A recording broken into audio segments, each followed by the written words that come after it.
Hey there, I'm Jeff Cordes, and welcome to the C.R.A.P Leadership Podcast.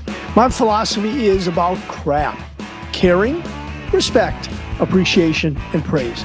And this is Randy Walensky. Been a speaker, trainer, sales professional, and coach for over 10 years, using all of Jeff's C.R.A.P. And we want to bring these principles to you in your organization. Let's jump in. If you focus on recruitment but don't deal at all with retention, you're going to be like a hamster on a wheel. It feels like they'd rather bury their heads in the sand. They'd rather ignore the problem, or they'd rather make quick excuses. Oh, we're always going to have turnover in this area. People leave for three reasons. The boss, their teammates, and the culture. Hey, I'm Jeff Cordes. And I'm Randy Walensky. And today we're going to talk about a topic that I'm asked about all the time at association meetings and events. Which comes first, recruitment versus retention? Oh my goodness, Jeff, we're tackling big. We like to take these icebergs and take a chunk out of them. Or is it an elephant and take one bite every episode? Because recruiting and retention, either of those separately, are massive topics. But we're going to try to dig into them and maybe bring some light to them in this time that we have. Yeah, in 20 minutes, talking about retention. I mean, I hate to say it. It's like trying to put 10 pounds of poop in a 5-pound bag. I was wondering if you were gonna clean that. I knew the expression was coming. I just like, what's he gonna say? But retention is very complex. But I always talk to people about the fact that if you have to decide between recruiting first or retention first, I advocate towards retention. And it's not to say that you're going to stop doing your recruiting. You're going to be doing your recruiting because you still need to have people to be able to run your organization. But the point is if you focus on retention and really zero in on that, what's going to happen is all of a sudden, when you bring people into the organization, you're not going to have all this churn of people. I mean, otherwise what happens is if you focus on recruitment but don't deal at all with retention, you're going to be like a hamster on a wheel. It's a vicious cycle. So I always tell people, you got to focus on recruitment, but I would really emphasize retention should come first. Well, absolutely. It's like if you think of your organization as a bucket, you had all these retention leaks all over the place, and you're just like, I'm going to carry the water faster. I'm going to put more water in the brim of the bucket. I'm going to keep filling the bucket while I'm walking. These are all very silly ideas. And if you saw anybody doing that, you'd say, why don't you stop, fix the bucket, plug the leaks, figure out where those are coming from, because you'll be able to get a lot further and get a lot more done. And that's the silly part, right? Why do you want to just keep adding people and bleeding people and bleeding people and bleeding people? It's very foolish, but it's also counterintuitive. Maybe they have the budget or the people and they've got the recruiting machine pumping, and so they can ignore the retention. But that's a very foolish. You're getting less high quality of candidates. You're putting stress on all the people that do end up staying. There's just so many negative aspects towards ignoring retention. So when we talk about retention, we're going to focus on retention. Recruitment could be a topic for another day. We're going to talk about retention. And I've mentioned this before in other of our podcasts.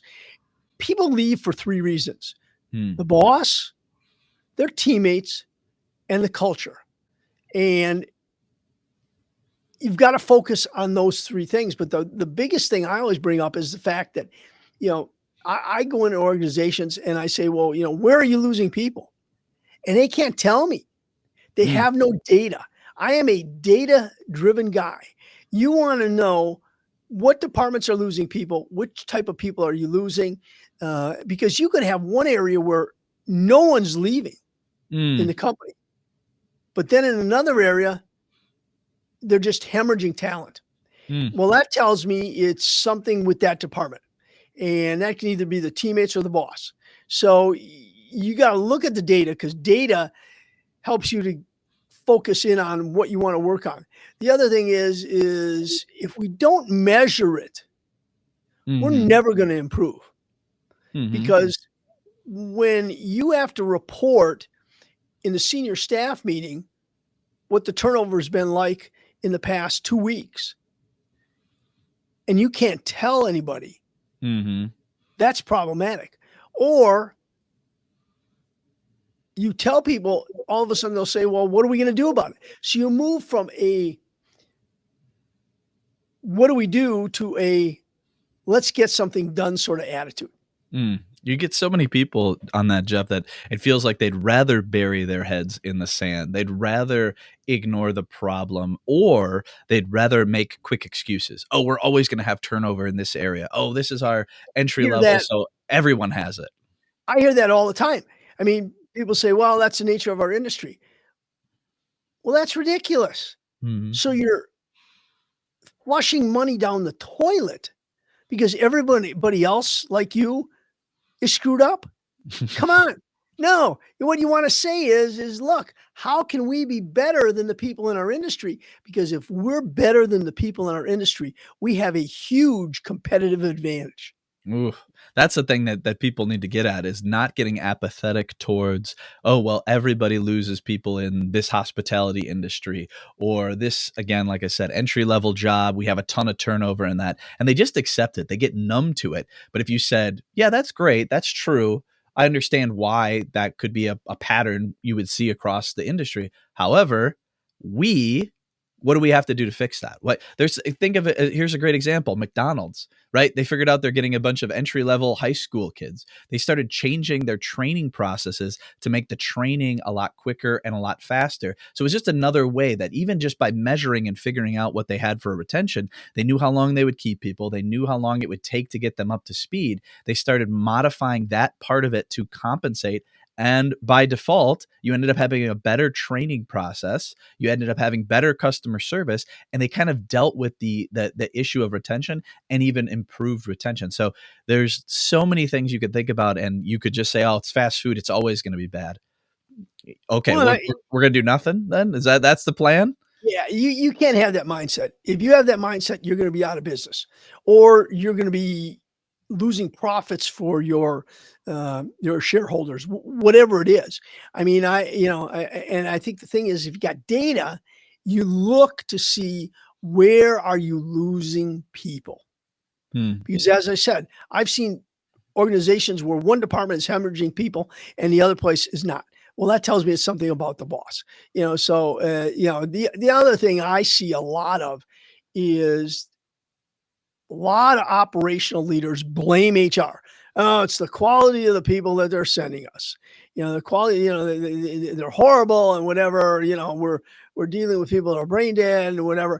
Well, that's when I use I talk about what I learned in the military. Hmm. Drill sergeant said to me, "There are no bad people. There are only bad leaders." I mean, Hmm. and is that totally true? No, but the point is you got to start using the mindset that it's not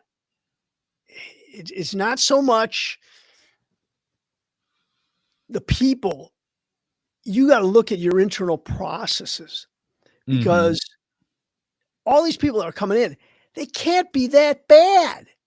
I mean, they really can't be. I mean, so it's kind of crazy, and I see that. And the other thing I see is a lot of organizations blame money. Say, Hmm. oh, well, that's the nature of our industry. We can't pay as much as other people. Look, people start looking for reasons other than money.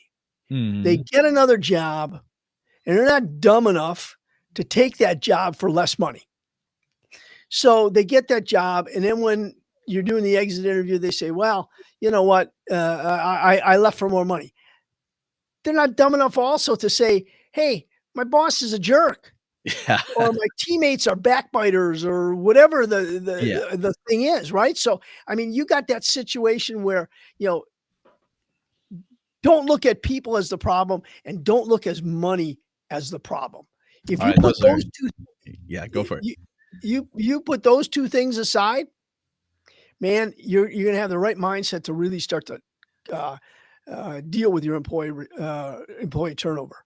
Well, so those are two big topics. I want to tackle the first one you said. So about leaders.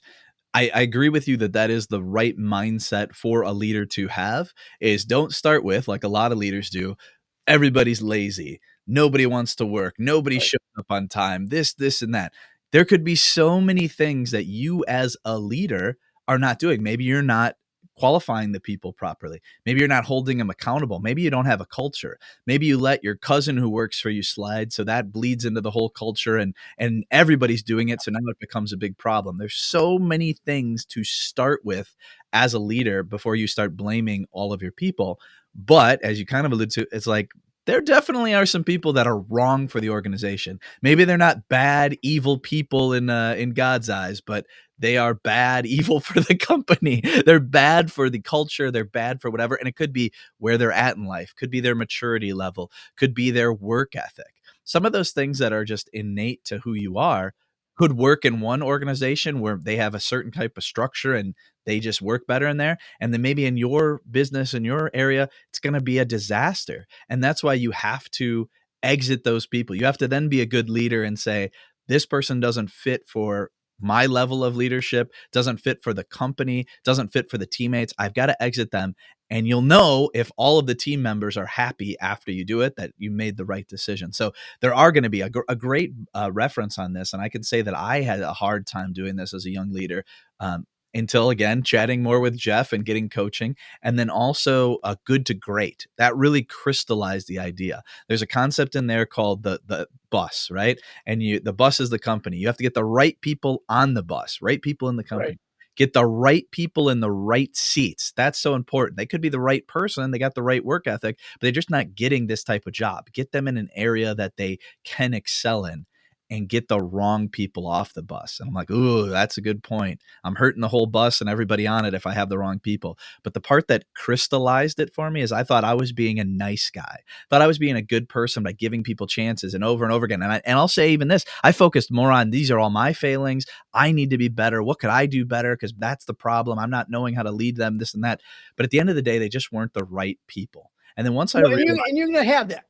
I yeah, mean, people bring that up to me, and I tell them, look, and again, from a standpoint of an ownership perspective, if someone is in that situation where they're not a right fit, then I tell my clients, ask yourself, mhm, what's wrong with your recruiting system?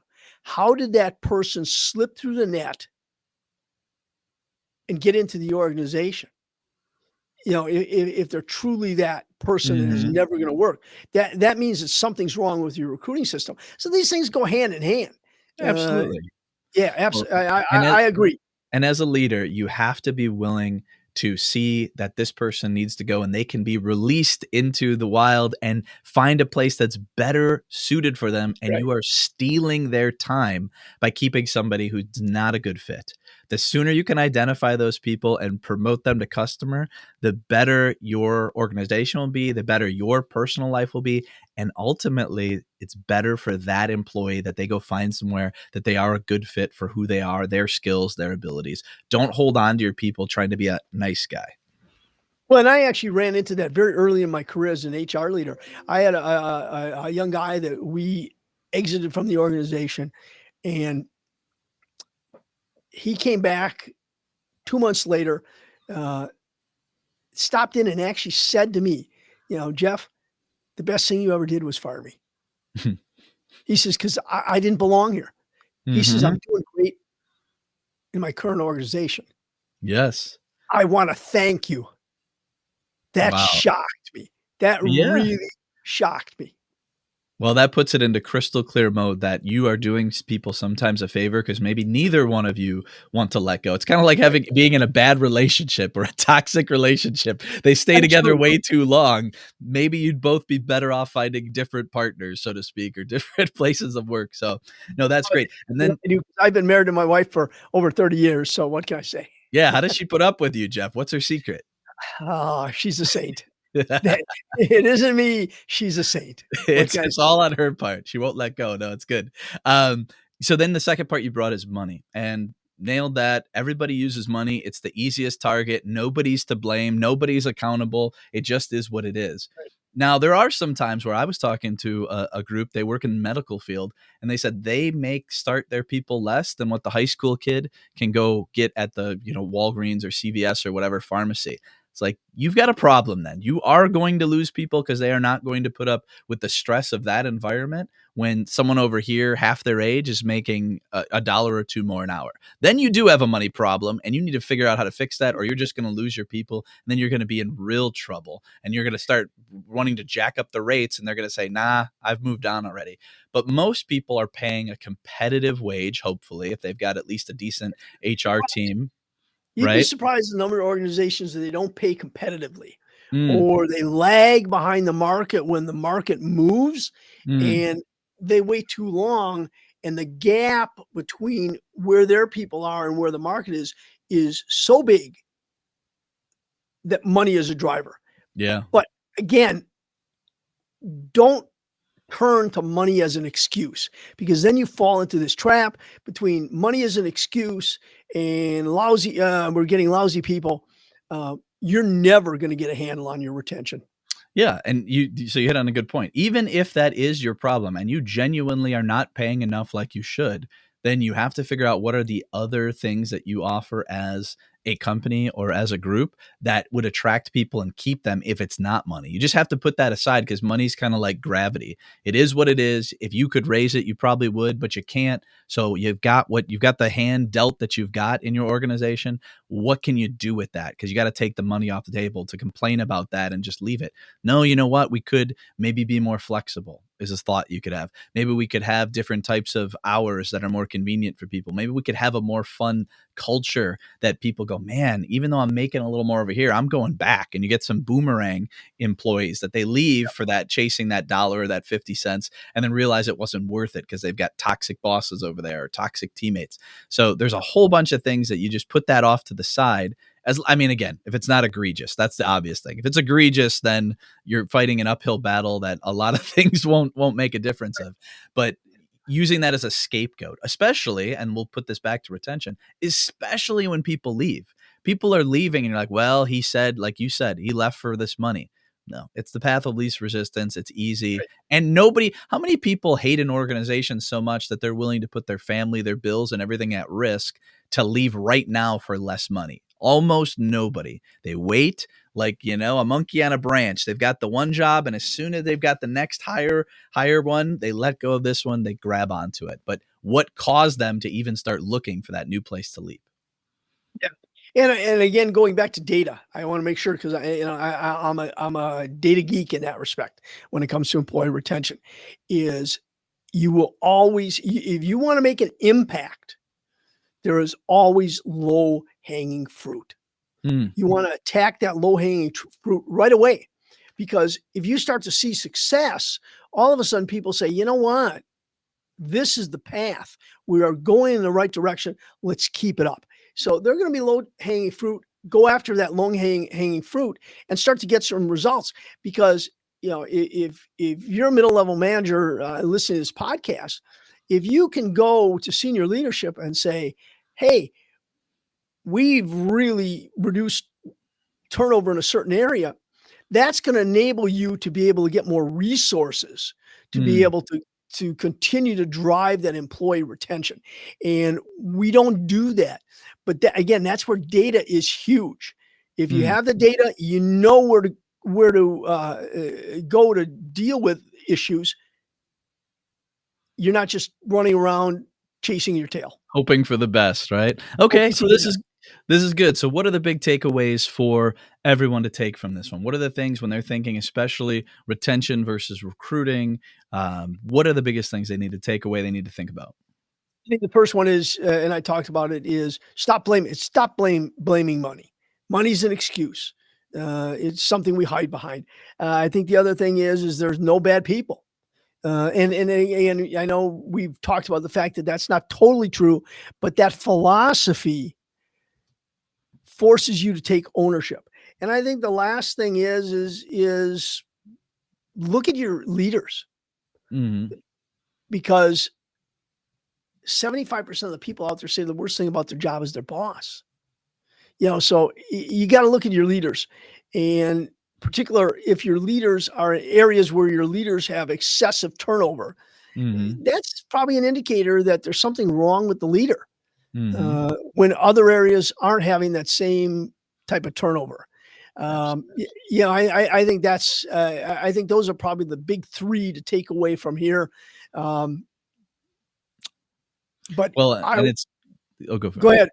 Well, it's just that's we're scratching the surface, right? It's such a big topic, retention. Yeah. There's so many pieces to it, but those are things that maybe are easy for people to either look at, consider, and implement, which is really good. And then they can always dig into it, more as we go along. Because a lot of things we're going to talk about is how to keep your people and retain your talent as you're joining us here. So this is great, and also join in the conversation. If you've got comments, you've got questions, you've got concerns, shoot them over. I love having those conversations, even if you completely disagree, which is great. That adds value to everything. So yeah, go ahead and do that on social media or comment where you see this video, and then we'll see you again next time. Again, I'm Jeff Cordes. And I'm Randy Walensky, Remember, give your employees crap. Why? because Because crap crap works. works. We almost got it that time, Jeff. We almost lined it up. It was perfect. Almost. Yeah, we'll get better We'll at get this. better. We'll get better. Take care, all. Take care.